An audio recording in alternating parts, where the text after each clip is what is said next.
Boa noite, queridos, a paz do Senhor Jesus, amém? Eu estou muito feliz porque eu vi o pastor Marcelo Jamal pregando, eu era um adolescente.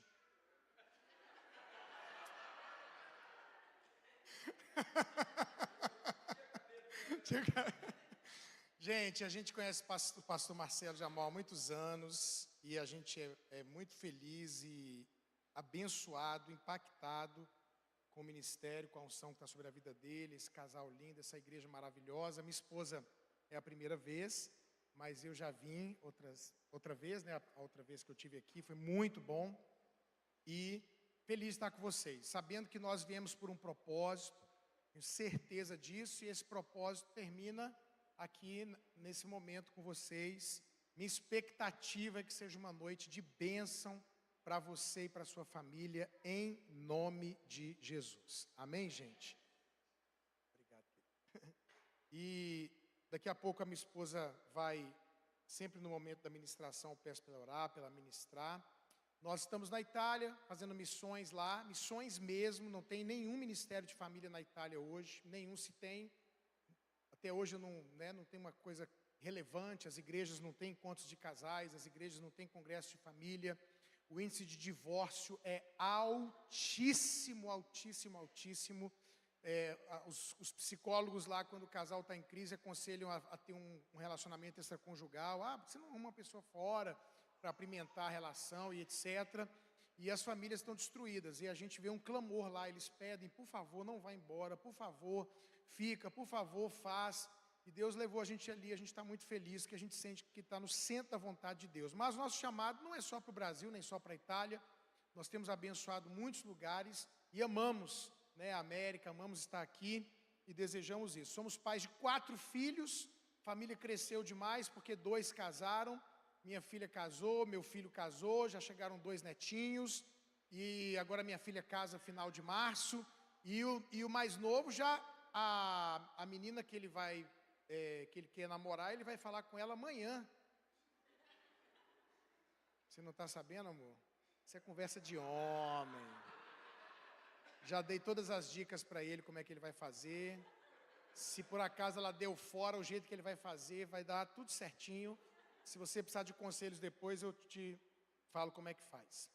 Gente, vamos abrir a nossa Bíblia hoje, no Salmo 34, versos 17 a 19.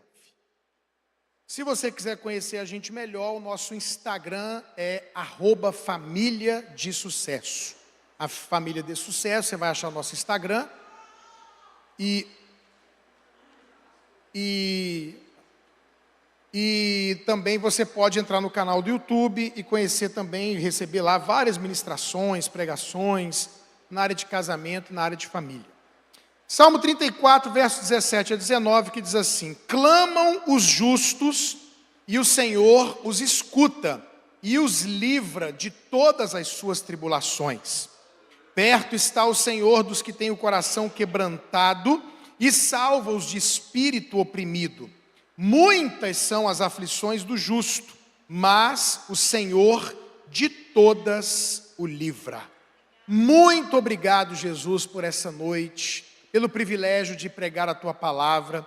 E nós te pedimos agora que na entrega e na recepção não haja nenhuma interferência, que os Teus anjos trabalhem na esfera de ação que pertence a eles, que sejamos alcançados, abençoados, edificados, ministrados, Senhor, e que todo o Teu propósito com esta noite, com esta palavra, se cumpra em nome de Jesus. Declaramos Satanás repreendido, vencido e fora desta reunião e deste momento, no poder do nome e do sangue de Jesus. Quem crê, diga amém.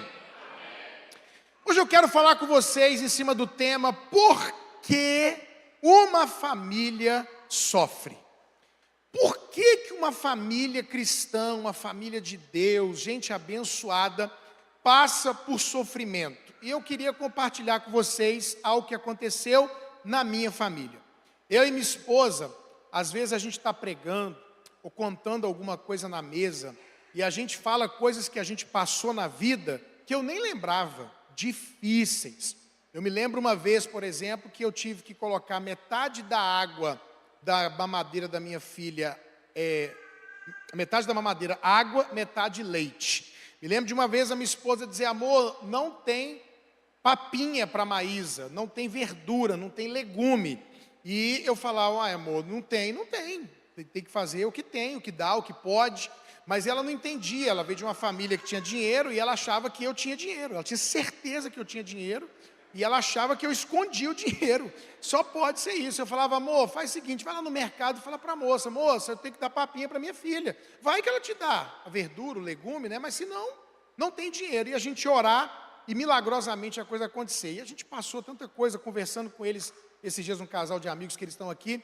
A gente falando do deserto, né? Eu falei: amor, impressionante. Todo mundo que Deus tem um propósito grande passa por um deserto de ficar sozinho com Deus. Não adianta, irmãos, não é culpa de ninguém. Amigo, todo mundo, você fica lá, é você e Deus. Mas, no último ano, no ano passado, eu acho que nós passamos a situação mais difícil da nossa vida e da nossa família. Nossa vida andava tudo bem, igreja tudo bem, os filhos bem, passamos pela fase da adolescência, que a gente até contou um pouco no encontro de casais, vencemos, casados com genros e noras maravilhosos, a igreja crescendo, o ministério rompendo, tudo ótimo. De repente eu estou pregando lá em Macapá, e a minha esposa me liga, e ela pede para eu sair do ambiente que eu estava, era um ambiente na casa de um pastor, a gente ia almoçar na casa dele e tal. Você pode sair para um lugar separado? Eu pedi licença, saí, e a minha esposa começa a chorar e diz: amor, acabei de receber um diagnóstico de câncer de mama. E ela, então, recebeu o diagnóstico de câncer de mama, sozinha, eu não estava lá, eu já ia voltar no outro dia, nem tinha como eu voltar na mesma hora, e aí eu falei: amor, calma, acho que, graças a Deus, a mãe dela, na hora, resolveu ir, mas não era uma consulta que achava que podia receber esse diagnóstico. Ela estava indo lá para fazer uma cirurgia plástica, ela estava fazendo exame, se preparando para realizar esse sonho da cirurgia plástica. Inclusive, eu quero dizer para os homens aqui que fazer cirurgia plástica na mulher está na Bíblia, viu, irmãos? A sua esposa merece uma cirurgia plástica, porque a Bíblia diz que o marido tem que amar a esposa como Jesus ama a igreja, e Jesus vai apresentar a igreja sem ruga, sem mácula, santa e sem defeito. Só a plástica faz isso, não é? Então, meu amigo, vai trabalhar para você fazer isso pela sua esposa. E aí, ela estava lá se preparando para esse momento que muitas mulheres sonham, feliz e tal. E, a médica literalmente disse assim: não, Maíla, nós vamos mudar os planos, baixar as asas do avião, pousar o avião, porque nós detectamos um câncer de mama. E aí isso foi muito duro para a Maíla, ela nunca esperava isso, ela até tinha um certo preconceito, ela dizia: amor, acho que todo mundo que tem câncer é porque tem algum problema de mágoa, de ressentimento, e ela descobriu que não é isso, porque ela viveu e não estava com nada disso.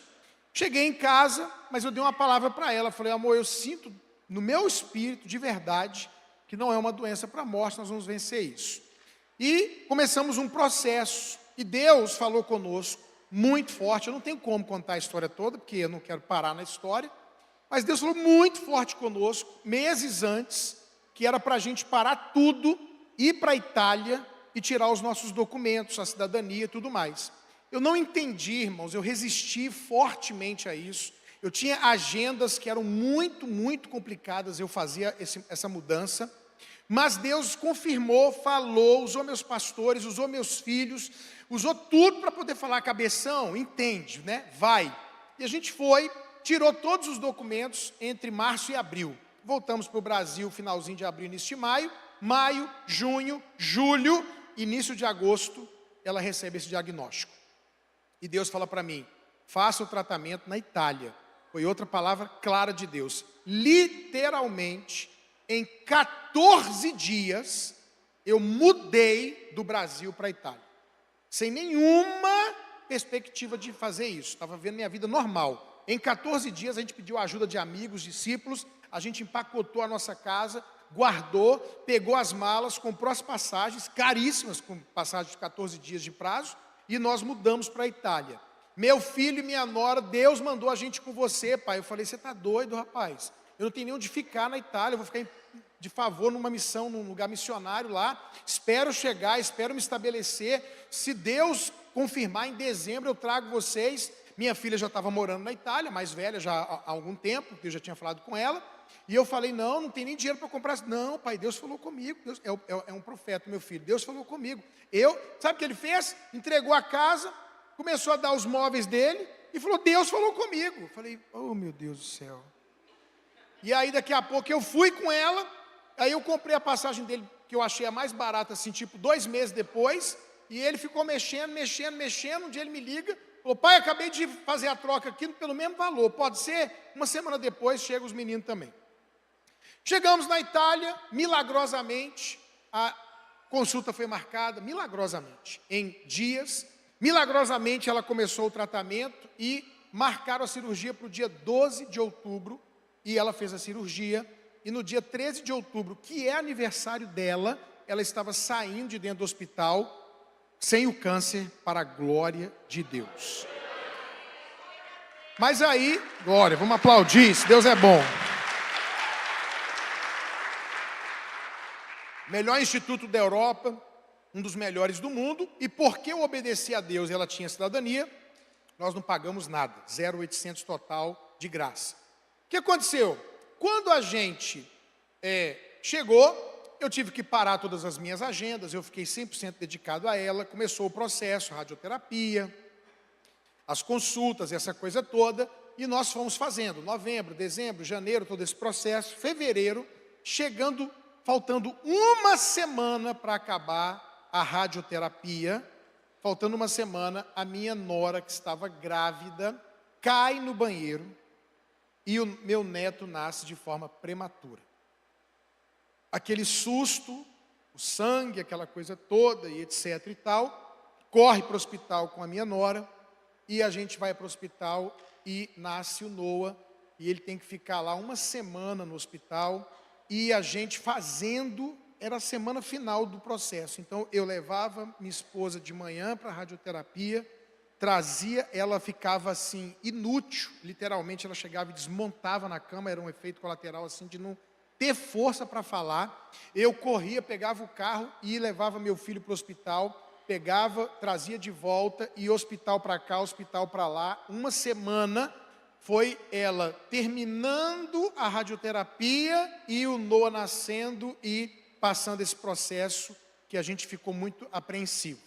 Ufa! Passamos por isso, vencemos, graças a Deus. Passado isso, minha outra filha também estava grávida, aqui mora no Brasil, e ia nascer, a probabilidade de nascer ali, março. Então a gente passou ali os primeiros 15 dias, com o neto já em casa, está tudo bem, mas ela está curada, acabou a radioterapia, vamos para o Brasil para o nascimento da nossa neta. Chegamos no Brasil, a minha filha, ela tem um problema que ela nasceu de coração, e os médicos muito preocupados, a gente teve que escolher um médico que é especialista nisso, e todo aquele cuidado com a Bianca, porque era um parto de muito risco para ela, e tal, e nós oramos e tudo e tal, nasceu a Miley, nossa princesinha, nossa netinha. Hoje o Noah tem 9 meses, a Miley tem 7 meses, e está tudo ótimo. Bianca foi um sucesso, parte cesárea, foi obrigada a ser cesárea pela condição dela do coração.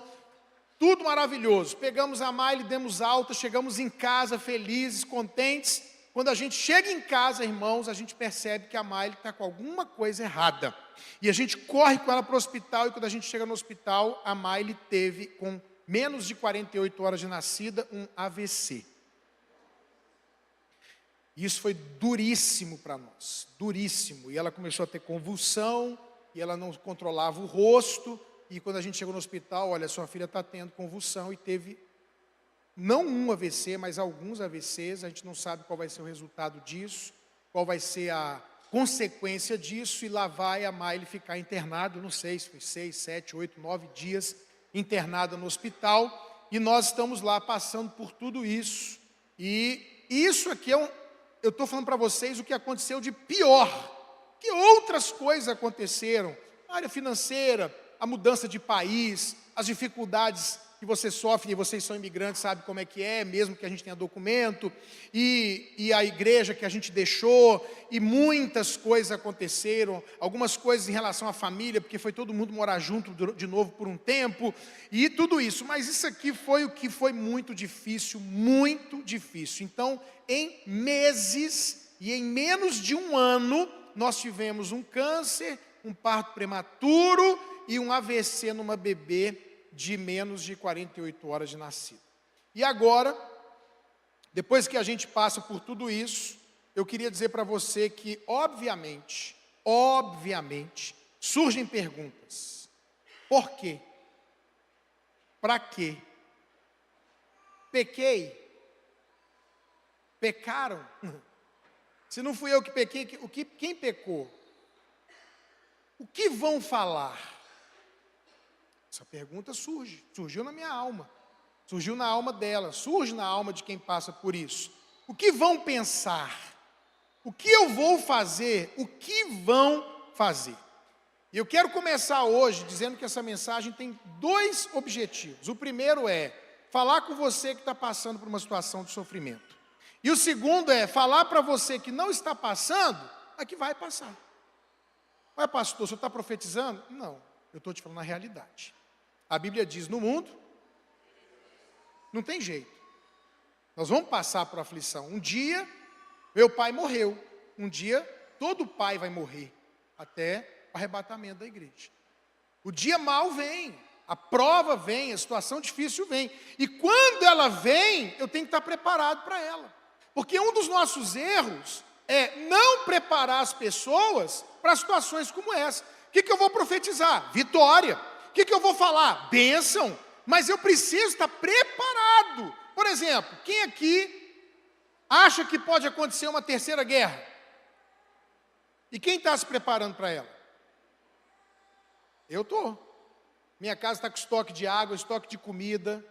A minha casa está com enlatado, a minha casa, eu estou preparado para se tiver um apagão, para não morrer de frio, para não morrer de fome. Não quero que venha, tomara que tudo isso seja inútil, uma bobagem da minha cabeça. Mas eu estou me preparando para o dia mau. E às vezes a gente não está preparado, e aí o sofrimento vem, o dia mau vem, a situação vem, e o que as pessoas fazem? Desviam, se desesperam, porque não passam por isso. Então a primeira coisa que eu quero falar para você é que talvez você já tenha ouvido que quando nós estamos passando por um momento de sofrimento, nós não podemos fazer alguns tipos de pergunta para Deus. E eu quero dizer para você que isso é mentira, que isso não é verdade. Você pode fazer qualquer pergunta para Deus. A questão não é a pergunta que você vai fazer, a questão é como você vai fazer. Porque se eu perguntar para Deus por que eu estou passando por um sofrimento, porque eu realmente quero saber, não tem nenhum problema nisso. Ele não é obrigado a responder, mas eu posso perguntar. Agora, o problema, e talvez seja isso que quem pregou sobre isso quis dizer, é quando você chega para Deus na hora do sofrimento e diz, por que Deus? Esse porquê você não pode fazer. Esse porquê não vai te levar a lugar nenhum. Esse porquê vai trazer problema para você. Um problema de como o Senhor deixa acontecer isso comigo. Por que um servo de Deus passa por... Não, isso não. Agora, se eu vou a Deus e digo, Deus, por que eu estou passando por isso? Para que eu estou passando por isso? Qual é o objetivo disso? Eu errei em alguma coisa? Então, eu quero aliviar você, por quê? Porque às vezes a gente quer calar coisas na nossa alma, que são obviamente coisas que vão acontecer. É lógico que se eu estou passando um momento que eu não esperava passar, nunca imaginei que meu filho fosse desviar, nunca imaginei que eu fosse passar por um divórcio, eu nunca imaginei que eu ia ter que enterrar um filho, eu nunca pensei que a minha neta ia ter AVC recém-nascida, eu nunca imaginei que a minha casa ia passar por um câncer, nada disso passou pela minha cabeça. E se vem uma situação dessa difícil na nossa vida, família, casamento, talvez está passando alguma coisa com seu filho, enfim, na sua saúde, é mais do que óbvio que a pergunta virá. A questão é como eu vou fazer essa pergunta. É um porquê ou é um porquê Deus? Se você está fazendo de forma legítima, não só pode, como deve. É normal. Agora, a outra pergunta que surge, que muita gente faz é, por que as pessoas sofrem? Por que os filhos de Deus sofrem? Por que famílias sofrem? E essa daqui, eu tenho a resposta para você, é uma resposta simples. Pastor, por que passamos por sofrimento? E a razão de passarmos por sofrimento é simples. Sofremos por causa do pecado. Não necessariamente o nosso pecado, mas desde que o pecado entrou na humanidade. Porque quando Adão e Eva caíram, não caíram duas pessoas, caíram a raça humana. A raça humana hoje é representada por 8 bilhões, mas um dia ela foi representada por 2 pessoas. E no dia que as 2 pessoas caíram, a raça humana caiu. E no momento em que o homem, a mulher, a raça humana pecou, o sofrimento entrou. Então, deixa eu te explicar uma coisa. Eu não estou dizendo que sofrimentos que passamos são fruto do nosso pecado.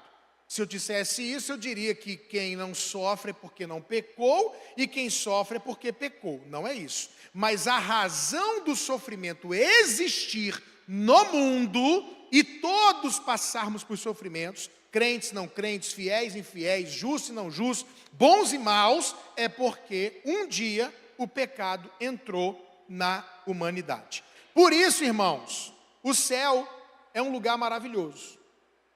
Porque a Bíblia diz que no céu não vai ter mais dor, não vai ter mais sofrimento, e Ele ainda vai enxugar dos nossos olhos toda lágrima que a gente derramou aqui. Agora, pastor, o que tem de mais extraordinário no céu? E eu espero que você alcance o que eu vou falar agora. O que tem de mais extraordinário no céu não é a ausência do sofrimento. Não é. Porque a gente passa muito tempo aqui na terra também, a maioria de nós, sem sofrimento. O que tem de mais extraordinário no céu é a presença de Deus. O que tem de extraordinário no céu, pastor? Sabe esse momento do louvor que você sentiu a unção e a presença de Deus? Isso lá é todo o tempo. É constante. Meu Deus do céu, irmãos. A gente vai estar lá e a presença. A presença. Sabe o arrepio que você sente, a unção que você sente, essa explosão em línguas, sabe essa vontade de adorar a Deus, se jogar no chão? Isso lá é o tempo todo, Ele está lá, o céu está lá. O que faz o céu ser céu, pastor? Deus. E o que faz o inferno ser inferno? Não é o sofrimento. Não é o sofrimento que faz o inferno ser inferno. Sabe o que é desesperador no inferno? A ausência eterna da presença de Deus. Porque se você sofre e Deus está ali, você aguenta. Mas se você sofre sem Deus, é desesperador. E o que é o inferno? Um sofrimento com a eterna ausência da presença de Deus. Então, quando eu penso no céu, eu penso, meu Deus, não é porque Ele vai me tirar o sofrimento, é porque Ele está lá. Porque mesmo se tivesse sofrimento lá e Ele estivesse, a gente vence, como vencemos aqui. Agora, o desespero de quem está no inferno tem sofrimento e Ele não está aqui e Ele nunca vai vir aqui nesse lugar. Então a gente tem que amar o céu, desejar o céu, buscar o céu. Agora, pastor, o que se aprendeu no meio desse sofrimento e pode passar em relação a por que uma família sofre, o que a gente tem que fazer? Primeira coisa, eu quero te aconselhar, no momento de sofrimento, a fazer um autoexame. É uma hora boa para você analisar se você pecou. Eu repito que o motivo do sofrimento não é o pecado em si, mas é uma boa hora para você se analisar. Será que não é só a questão do pecado que entrou um dia, mas é fruto do meu pecado? E se eu analiso meu coração e eu percebo que de alguma forma eu estou desobedecendo a Deus, sendo infiel a Deus, não estou fazendo o que Ele me mandou fazer, eu não estou falando de pecado talvez, você falou, pastor, mas eu não estou em prostituição, não estou roubando, mas talvez Deus você mandou fazer uma coisa, você não está fazendo, isso é pecado. Pecado é não fazer o que Deus mandou, pediu, é errar o alvo. Então deixa eu fazer uma análise da minha alma, do meu coração. E eu vou analisar meu coração e eu vou ver. E aí se eu estou sofrendo e eu descubro que o meu sofrimento é fruto do meu pecado, está fácil de resolver. O que eu tenho que fazer para parar o sofrimento? Parar de pecar. Pronto, me consertar. Fazer o que o povo de Israel fazia lá na época que nem era o tempo da graça. O povo de Israel estava lá. Deus abençoava, prosperava, dava saúde, vitória sobre os inimigos, tudo ia bem. O que o povo fazia? Se esquecia de Deus. a próxima geração esquecia de Deus, estava farta, próspera, está tudo ótimo, eu tenho dinheiro, eu tenho saúde, eu tenho força, eu não tenho inimigo, está tudo maravilhoso. O que eles faziam? Esqueciam Deus. Esqueceu Deus, se afastou de Deus, o inimigo vem, derrota, pobreza, desgraça, miséria, problema na saúde, por causa do pecado deles, não só o pecado deles. Aí eles iam, choravam, se arrependiam, pediam misericórdia. O que Deus fazia, irmãos?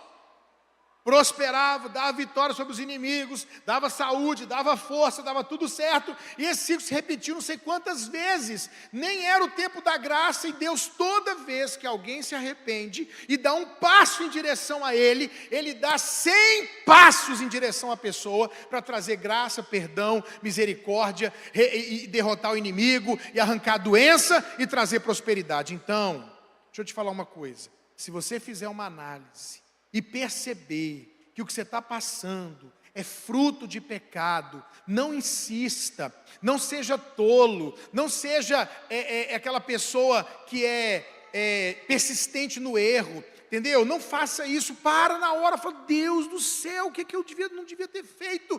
Eu te peço perdão, misericórdia, porque se você se consertar, Deus é maravilhoso, Deus é bom, Ele vai te abençoar e o sofrimento vai parar. Quem entendeu, diga amém. Pastor, mas eu fiz um autoexame e eu percebi que não é o meu pecado. Se não é o seu pecado, eu quero dizer para você que pode ser uma segunda coisa que você tem que considerar. Talvez o que você está passando é demônio. É capeta te oprimindo. É seta do inimigo. É ação maligna. E muita gente parou de perceber essa questão de que existe uma guerra. Nós estamos em guerra. Nesse momento, está tendo guerra aqui, está tendo guerra para todo lado. A Bíblia diz que o demônio está onde? Ao derredor. Os anjos ao redor e os demônios ao derredor, lutando, tentando atrapalhar, tentando fazer você ter prejuízo, tentando acabar com o seu casamento, jogando seta, jogando dardo, querendo acabar com a sua fé, com a sua esperança, com o seu amor, querendo arrumar confusão com você aqui na igreja, para você poder sair da igreja, querendo falar besteira para você, dos seus pastores, para você desanimar, e o diabo está aí na guerra. Então deixa eu falar uma coisa para você, na hora que começa uma situação de dor e sofrimento, é hora de você analisar, se não sou eu, será que é espiritual? Quando eu recebi a notícia da Maile, imediatamente eu entrei em jejum. Na mesma hora. Eu entrei em jejum de zero, sem água, sem nada. Eu falei, Deus, enquanto eu não receber uma resposta, alguma coisa, eu não como e eu não bebo nada. Foi mais difícil que eu já fiz 9 dias, foi o meu máximo, só na água, sem nada, nem sopa, nem sal, nem água de coco, nem café, só água, 9 dias e 12 horas. Mas esse que eu fiz, que deu mais ou menos 36 horas sem água, foi brabo. E eu fiquei de jejum, sem nada, sem água, sem nada, esperando até que a gente recebeu uma palavra lá do médico e tal, e eu entreguei meu jejum. E sabe o que acontece, irmãos? Muita gente está sofrendo, ouça o que eu estou dizendo para você, porque não faz guerra espiritual, porque não exerce autoridade, porque não se levanta contra o inimigo, porque não para pensar que esse prejuízo, que essa situação no meu casamento, que essa coisa dessa doença, que essa situação que eu estou passando é uma ação maligna. E eu vou dizer uma coisa para vocês, há muitos anos atrás eu decidi uma coisa, eu tomei uma decisão, eu tenho feito isso, irmãos. Eu vejo que os crentes, primeiro, têm uma dificuldade de manter regularidade na oração e principalmente no jejum. E os crentes são assim. Você vai deixar de ser assim a partir de hoje. Está tudo bem, orando pouco e jejuando nada. Começou um problema, começa a orar e jejuar. Começou a ter problema, vou orar, vou buscar Deus, vou para a igreja, já aparece. Senhor, começa a chorar e vou fazer um jejum por causa do problema. Eu falei, eu vou parar de ser oprimido e eu vou passar a oprimir. O Satanás é o seguinte, ele está lá escondido. Eu estou jejuando e orando antes dele sair. Mas quando ele botar a cabeça de fora, o pau já cai na cabeça dele. Entendeu? Porque é um negócio de ficar na defensiva, né? O diabo está vindo e a pessoa, ora, jejua. Para com isso. Eu oro e jejuo, não tem nenhum problema, está tudo ótimo. Eu às vezes estou aqui na Europa, nos Estados Unidos, viajando. A gente sentiu, agora esses dias de fazer um jejum, a gente estava aqui. Ou estava na Itália ainda? Não, na viagem para cá, vindo para cá, jejuando 24 horas, a gente sentiu de fazer o jejum, foi outro livramento que Deus deu à nossa casa. Jejuamos. Por quê? Porque antes que o demônio levanta, antes que o demônio vem, você tem que fazer guerra espiritual, você tem que falar com Satanás. Eu acordei 3 vezes uma vez na minha casa, minha filha recém-nascida, irmão, começou a chorar, não é ouvido, dá peito, conversa, faz tudo, e a noite inteira chorando. Falei, meu Deus do céu, eu não dormia. Na outra noite também, eu estava nervoso. Aí eu falei assim, será que esse negócio é espiritual? Ó, terceira noite, botei minha filha no berço chorando, fechei a porta do quarto dela e eu falei assim, ó, eu não sei como é que você entrou aqui não, Satanás. Mas eu não sei se eu dei brecha, se foi minha mulher, se você se levantou, mas se isso aqui é demônio, eu não sabia se era. Se é demônio, eu estou te dando uma ordem agora. Sai da minha casa, sai do quarto da minha filha, para de perturbar minha filha, em nome de Jesus. Eu falei, em nome de Jesus, a Maísa parou de chorar e dormiu. Eu falei, meu Deus, por que eu não orei na primeira noite? 3 noites acordado de besta. Era espiritual. Mas todo choro de criança é espiritual?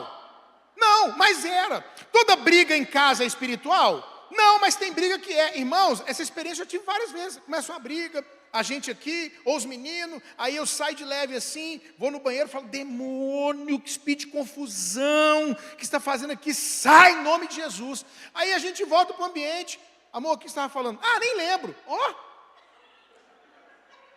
estava endemoniado.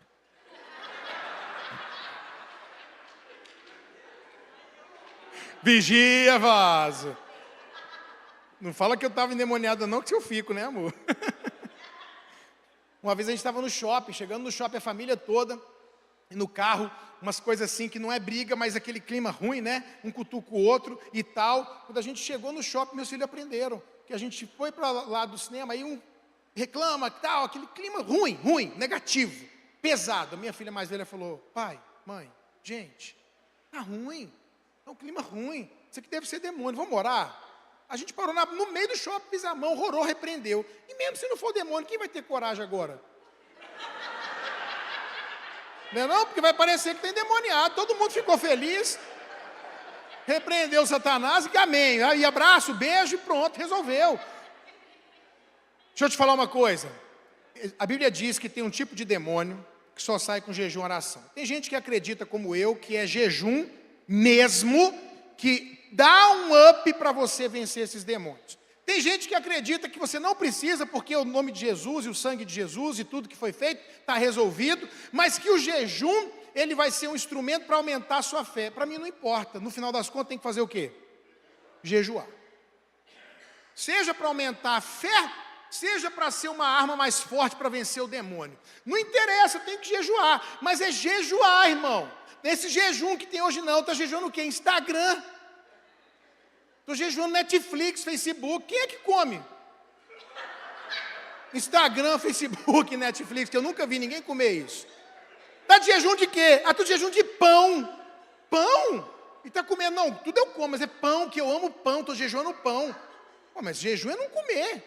Está comendo arroz, feijão? Não, estou jejuando carne e doce, estou comendo ovo e salada e batata. Mas isso é jejum aonde?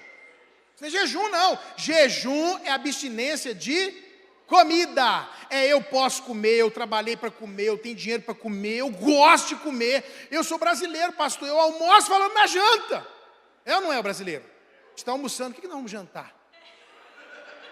Meu Deus do céu, a gente é terrível, é nós italianos, disputa para gostar de comida. Não, irmão, eu posso comer, eu tenho dinheiro para comer, eu preciso comer, mas eu não vou comer. E eu estou jejuando para que esse demônio, essa resistência, essa guerra caia por terra na minha casa, na minha vida, no meu casamento, nas minhas finanças. Então, tem coisa que você vai vencer se você orar e jejuar. E quer um segredo que os crentes também pararam de fazer? A gente não conversa só com crente, não fala só com Deus não, irmão. O crente fala com Deus e fala com o diabo. Os crentes não falam mais com o diabo. Tem que falar com o diabo. Jesus falava com o diabo. Como é que fala com o diabo? Caiu, perdeu, está repreendido. Eu vos dei autoridade. Oh Deus, repreende o inimigo na minha vida. Não, é você que repreende.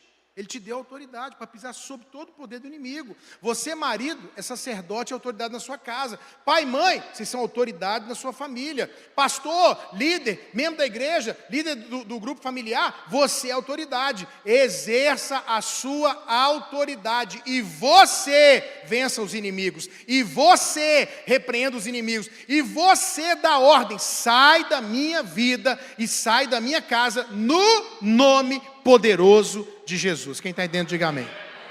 Então fala para o crente do seu lado, tem que fazer guerra espiritual, crente. Terceira coisa, o sofrimento pode ser uma provação. Sofrimento pode ser fruto do meu pecado, pode ser fruto de demônios que estão agindo contra a minha vida, mas o sofrimento pode ser uma provação. E quando nós somos provados, tem um objetivo. Qual é o objetivo da provação? Aprovar. É aprovar. Agora, se eu não sou aprovado, eu vou ter que repetir o ano, a carteira de motorista, não passei, não fui aprovado. Queridos, vocês estão aqui comigo? Deixa eu falar uma coisa para vocês que é certeza absoluta que reprova. É você entrar numa situação difícil e murmurar. Murmurou, reprovou. É automático. Você vai ter que passar por aquilo de novo. Quando vem uma situação difícil na vida, como agora eu passei essa situação, muitas, mas essa para mim, na área da saúde, foi muito difícil com a minha família, uma atrás da outra, especialmente o câncer, o AVC da minha neta. Vem na cabeça vontade de falar besteira. Da minha veio. Vontade de murmurar, vontade de reclamar, mas essa é a hora que você está sendo provado. É uma provação. Aconteceu com quem? Com Jó. Qual vai ser o seu espírito? De Jó ou da mulher de Jó? Quando eu vou saber isso, pastor? Na hora difícil. Quando está tudo bem, a gente sabe, a gente sempre diz, não, como Pedro, não te nego, Senhor. Mas na hora que alguém fala, é você, é a hora. Agora eu vou saber se o que eu achava que eu tinha capacidade de fazer, farei ou não. Então, na hora da aprovação, eu quero te vacinar hoje. Não abra sua boca para murmurar. Porque se você murmurar, você vai aumentar o seu deserto. O que me tira do deserto é não abrir a boca para murmurar. Olha o que a Bíblia diz. Jó, sentado em cinza, tomou um caco para com ele se raspar. Então a sua mulher lhe disse, esse é um tipo de atitude que algumas pessoas têm. Ainda conservas a tua integridade? Amaldiçoa o teu Deus e morre. Mas Jó respondeu, falas como uma louca. Agora olha isso aqui, irmãos, está na Bíblia isso aqui, ó. Eu tenho recebido o bem de Deus, não receberia também o mal? Recebo, tenho que receber, não interessa de onde está vindo, eu não vou murmurar. Em tudo isto não pecou Jó com os seus lábios. Não é o que ele teve vontade de fazer, porque tentação não é pecado. Pecado é fazer o que você está com vontade de fazer, a tentação. Pode ter sido tentado, pode ter passado pela cabeça, mas a boca não pronunciou murmuração. Com 13 anos de idade, quando a minha filha nasceu, essa mãe da Miley teve o AVC, quando a Bianca nasceu, foi detectado um problema numa válvula do coração dela. Fizeram um catéterzinho e tal, e quando ela chegou com 13 anos de idade, 13 anos, ela foi fazer uma operação no coração. Uma operação que tira o coração do corpo, ele morre, depois eles colocam e ressuscitam. Enquanto isso ela fica num aparelho, foi fazer a operação. Enquanto a minha filha entrou no hospital para fazer a operação, imagina se tem risco, qualquer operação tem risco de morrer, imagina uma dessa. Ela está lá com 13 anos deitada na maca, e eu saí com a minha esposa e a gente foi para um negócio que tinha em frente ao hospital, porque não tinha o que fazer ali, não adiantava. Falei, amor, vamos lá, vamos andar, ver loja, fazer qualquer coisa enquanto isso. Enquanto eu estava andando, eu estava orando assim, Senhor, hoje a minha filha está deitada ali. Eu sei que ela pode morrer. Eu profetizo que ela não vai morrer, eu declaro que ela não vai morrer, não aceito que o diabo leve a minha filha, mas eu quero dizer para o Senhor uma coisa, se a minha filha morrer, se o Senhor levar a minha filha, nada vai mudar. Eu te amo. Se o Senhor levar a minha filha hoje, eu vou continuar falando sobre cura, milagre. Se o Senhor levar a minha filha hoje, eu vou continuar pastor, vou continuar te servindo. O Senhor conhece meu coração, nada vai mudar. Agora, se o Senhor quiser deixar ela viva para eu comemorar o aniversário dela de 15 anos, para eu comemorar o casamento dela, para eu ver os meus netos, eu vou ficar muito feliz. Seja feita a tua vontade. Eu só não aceito que demônios nem homens metam a mão nisso. Se a minha filha for, é o Senhor que está levando. E se o Senhor levar, eu vou dizer glória ao teu nome. É isso, irmãos. Você tem que decidir que espírito você vai ter na hora que você passar uma situação difícil. Eu vou ser como a mulher ou vou ser como Ló? Eu vou dizer, recebi o bem? Você recebeu o mal também. Recebi dias bons? Sei viver dias maus também. Quando o contexto do texto, eu posso todas as coisas naquele que me fortalece, eu posso passar qualquer coisa, inclusive a dificuldade. Quarta coisa, será que o que eu estou passando é para a glória de Deus? Pode não ser uma provação, pode ser só para glorificar a Deus. Ao receber a notícia, Jesus disse, essa doença não é para a morte, mas para a glória de Deus, a fim de que o Filho de Deus seja glorificado por meio dela. Quando eu contei para vocês que a minha esposa foi curada, que a minha netinha está curada, o que vocês falaram aí? Glória a Deus! E eu quero dizer para você, meu irmão, que não é sobre mim e você, é sobre Deus. E se o que eu passei te abençoa, se o que eu te passei te fortalece, se o que eu passei glorifica a Deus, então eu passei e eu passo, porque é para a glória de Deus. Passamos por coisas que vão glorificar o nome de Deus. E o centro não é o homem, o centro não sou eu, o centro não é você, é Ele. Então, se eu vou sofrer, mas isso vai glorificar a Deus, então, glória a Deus. Porque hoje todo mundo fala, glória a Deus, pastor, que a pastora está curada. Glória a Deus que a Miley está curada e não teve nenhuma sequela. Glória a Deus. Glória a Deus que o Noah nasceu e ficou bem. Glória a Deus que no final as coisas deram certo. E se não deu certo, pastor? Glória a Deus.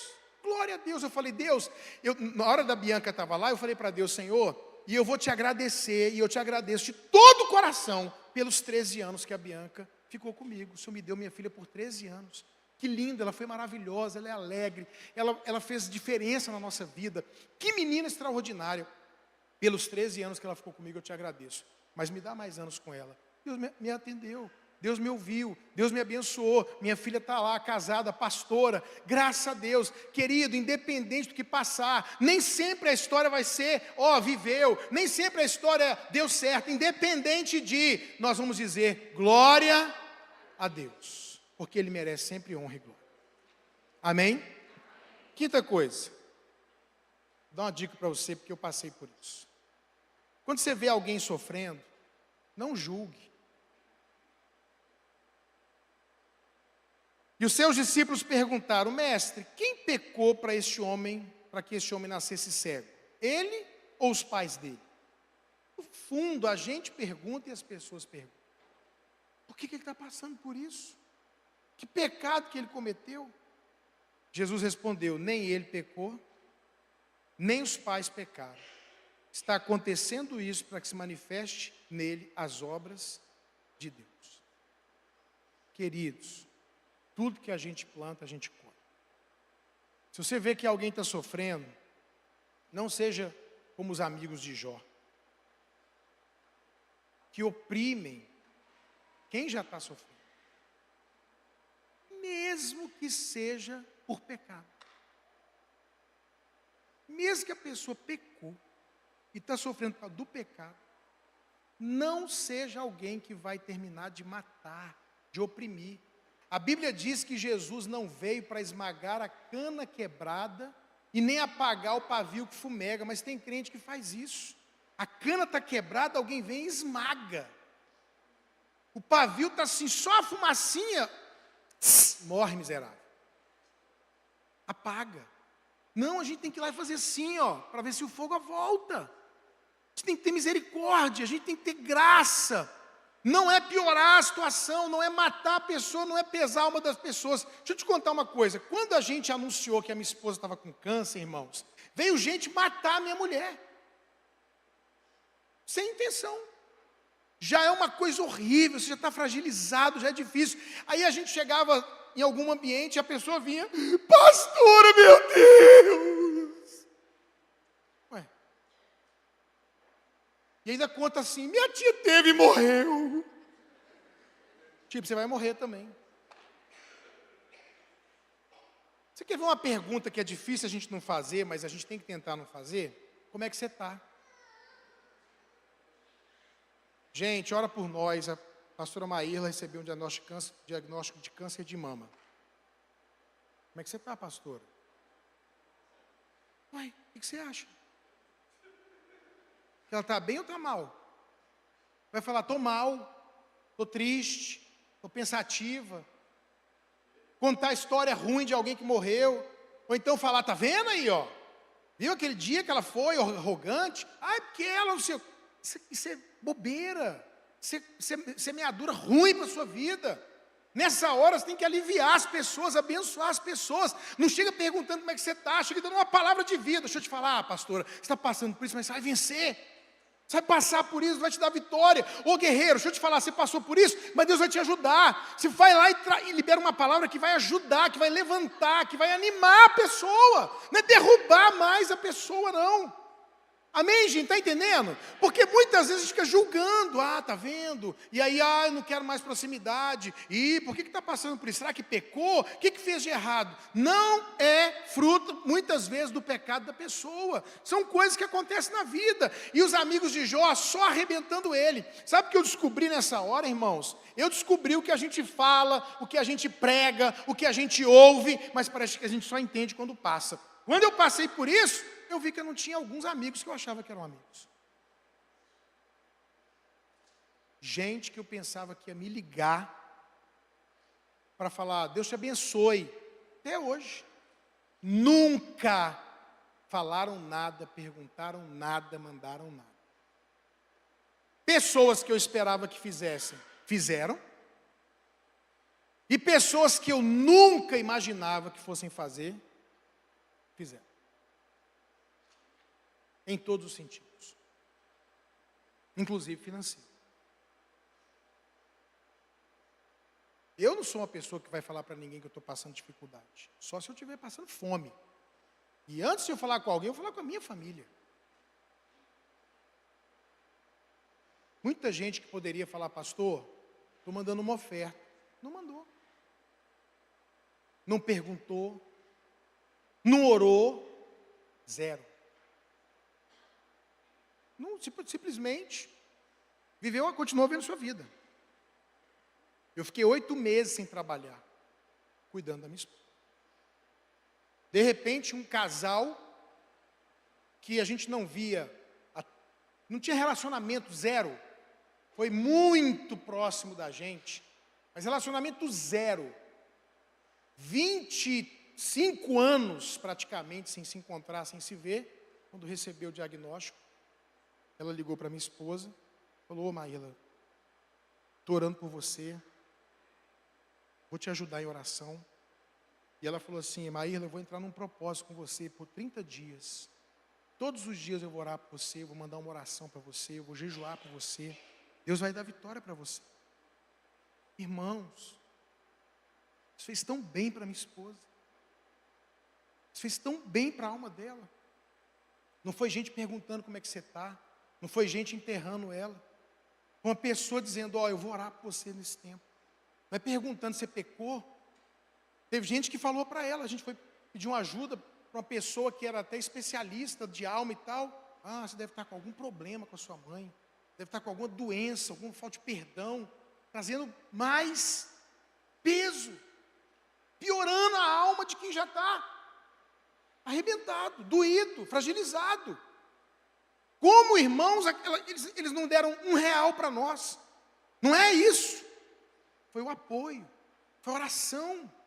Foi falar, olha, todos os dias, por 30 dias, essa mulher mandou mensagem para minha esposa. Todos os dias ela fazia uma oração pela minha esposa. E eu vi minha esposa sendo abençoada e chorando um choro de alívio. Um choro de paz, um choro de apoio. Então, se eu quero colher isso, eu tenho que plantar isso na hora. Eu não quero ser julgado por ninguém, então eu não vou julgar ninguém. Se eu passar por isso, eu quero ser abençoado, então eu vou abençoar. Logo depois dessa situação, um pastor, a esposa foi internada, um problema lá no Goiás, uma situação e tal, e eles não estavam esperando, tiveram que jogar ele num quarto, e ele não tinha o dinheiro para isso. Irmão, eu na hora liguei para ele, falei, cara, o que aconteceu? Não, pastor, e tal, e tal. Falei, quanto que é esse quarto aí? Não, a gente vai ter que pagar mais aqui no hospital, R$3.000. Eu falei, me passa seu Pix, guerreiro, a gente vai abençoar você, eu, a igreja, a família do sucesso, vamos juntar aqui, fica tranquilo. Não quero que você tenha pensamento e problema com dinheiro, eu quero que você cuide da sua mulher. Aí quando a gente vive, é mais fácil a gente entender. Mas você pode ser sábio. Talvez eu fui inteligente, você pode ser sábio. O sábio aprende sem precisar passar. Aprende com o que os outros falam. Amém, queridos? Então, eu preciso ver o que eu estou passando. E por último, evite sofrimentos desnecessários. Porque isso é grato. Que alguém suporte tristeza sofrendo injustamente por motivo de consciência para com Deus. Isso é grato para Deus. Que pessoas suportem tristeza sofrendo injustamente.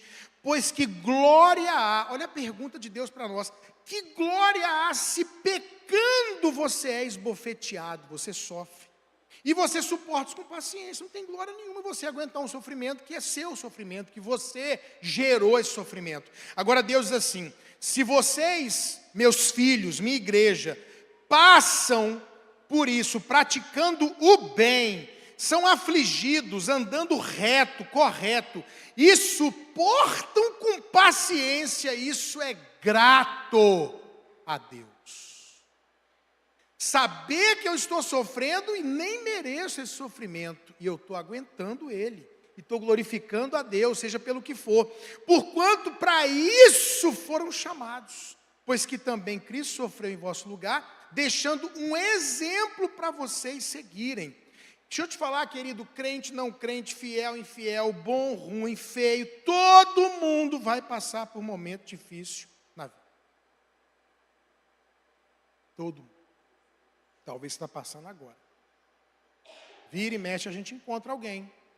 Situação na família, no casamento, na saúde, a morte de alguém, as finanças, a alma. Estamos passando. O que eu vou fazer quando o sofrimento chegar na minha casa? Qual vai ser a minha ação e a minha reação? O que eu vou ter que fazer? Agora, o que eu quero deixar para você, e termino com isso, é: essas coisas vos tenho dito, para que tenhais paz em mim. No mundo, vocês vão ter aflição, mas tenha bom ânimo. Eu venci o mundo e vocês vão vencer também. Diga amém. E você tem que se lembrar, porque é isso que normalmente vai acontecer conosco. Vocês vão ver a diferença entre o justo e o perverso na hora do sofrimento. Tem diferença entre quem serve e quem não serve a Deus. Porque tem consolo, tem paz, tem provisão, tem força, tem promessa, tem esperança. O sol vai voltar a brilhar. Muito sofrimento tem que curtir o ímpio, mas o que confia no Senhor, a misericórdia nesse dia o assistirá. Foi-me bom ter passado pela aflição, para que eu aprendesse os teus decretos. Quem veio para Jesus pela dor? Deixa eu ver. Não veio pelo amor, veio pela dor. Eu vim pela dor. Então a gente pode falar isso aqui, ó. Foi-me bom ter passado pela aflição. Para quê? Para que eu te conhecesse. Às vezes o sofrimento é que te aproxima de Deus. Resisti-lhes firme na fé, certos de que sofrimentos iguais aos vossos estão se cumprindo em toda a irmandade esperada pelo mundo. Porque para mim tenho certo que o sofrimento do tempo presente não se compara com a glória a ser revelada em nós. O sofrimento de hoje não se compara com o que vai vir. Então eu ouvi uma voz dizendo: eis o tabernáculo de Deus, Deus habitará com eles, eles serão seu povo e Deus estará no meio deles. E ele lhes enxugará dos olhos toda lágrima, e a morte já não existirá, não haverá luto, nem pranto, nem dor, porque todas essas coisas passaram. E ele diz: aquele que está sentado no trono, eis que faço novas todas as coisas, escreve, porque essas palavras são fiéis e verdadeiras. Se você for forte e corajoso, e fizer a coisa direito, Deus vai te dar vitória sobre o sofrimento. E o que vai acontecer, pastor? Vai acontecer o que aconteceu na minha casa, e eu profetizo isso. Se você quiser fazer assim com a mão para receber, eu declaro: dias bons e maravilhosos estão chegando para você e sua família. Dias de riso, de festa. Sabe o que tem para nós ali na frente, depois do sofrimento? Alívio e muita alegria na sua casa. Dias de milagre e provisão vão chegar para você. Ele te ajuda no dia mau e traz de volta o dia bom. Eu nasci numa família que não era cristã. Com 10 para 11 anos de idade, eu estava afundado nas drogas. Bebida, droga, 11, 12 anos, sexo, prontação. Com 13 anos, descobri que meu pai fumava maconha, comecei a fumar maconha com meu pai. Comecei a aprontar com dinheiro, porque ele tinha dinheiro. E a minha vida virou um inferno, não tinha paz e eu queria morrer. Eu andava 180, 190 nos carros para ver se batia, eu morria. Eu não tinha coragem de tirar a minha vida. Eu falei: mas quem sabe a 190 esse carro bate e eu morro. Estava usando droga, eu não tinha paz. Não tinha paz, um inferno, demônio. Meu pai e minha mãe brigando, separado. Minha mãe botando arma na cara do meu pai. Minha irmã perdida por causa disso. Nossa casa destruída, acabada. Pensa no inferno. Pastor, quando foi que esse sofrimento, quando foi que essa situação mudou? No dia que eu ouvi uma mensagem parecida com essa, dentro de uma igreja, e a pessoa disse assim: olha, se você entregar a sua vida para Jesus, Ele vai mudar a sua vida e vai mudar a sua família. Naquele dia eu acreditei, entreguei minha vida para Jesus, Deus começou um processo na minha vida, a minha conversão ela foi tão forte, que a minha mãe começou a vir na igreja. Ela odiava a igreja, crente odiava, mas ela falou: se o Ricardo está mudando, eu vou apoiar. E ela começou na igreja para me apoiar, para eu largar as drogas, a violência. Eu já tinha sido preso, e aí daqui a pouco ela estava aqui comigo, foi impactada, aceitou Jesus. Depois a minha irmã aceitou Jesus. Aí minha mãe foi contar para o meu pai que tinha se convertido. Meu pai me chama no telefone, morando no Rio de Janeiro, separado da minha mãe, e fala: você é um vagabundo vendendo droga na igreja. É a visão que meu pai tinha. Eu falei: não, pai, eu não estou vendendo droga na igreja, não, eu me converti de verdade. Umas 3 ou 4 ex-namoradas chegou em mim e falou: você é crente? Eu falei: sou.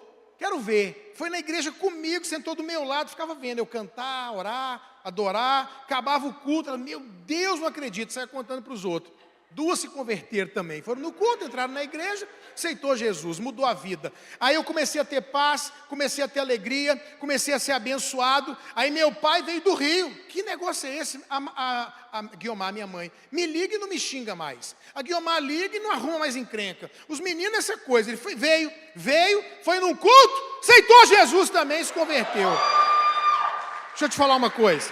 Pode aplaudir a Jesus. Se você que está aqui hoje der uma chance para Jesus entrar no seu coração, Ele vai entrar no seu coração e vai mudar a sua vida e a sua casa, assim como mudou a minha casa. Hoje, eu não só tive a minha família transformada, essa família completamente destruída. Hoje a minha mãe é pastora, a minha irmã é uma bênção. Não só mudou, meu pai já faleceu, como hoje eu abençoo famílias. Hoje eu abençoo na minha dor, no meu sofrimento, naquilo que o diabo mais detonou a nossa vida. Hoje Deus usa a gente para poder abençoar casais e famílias. E aí a maldição foi quebrada. E agora por nossa causa e por sua causa eu profetizo, 1000 gerações vão ser abençoadas. 1000, sua causa, gerações vão ser abençoadas.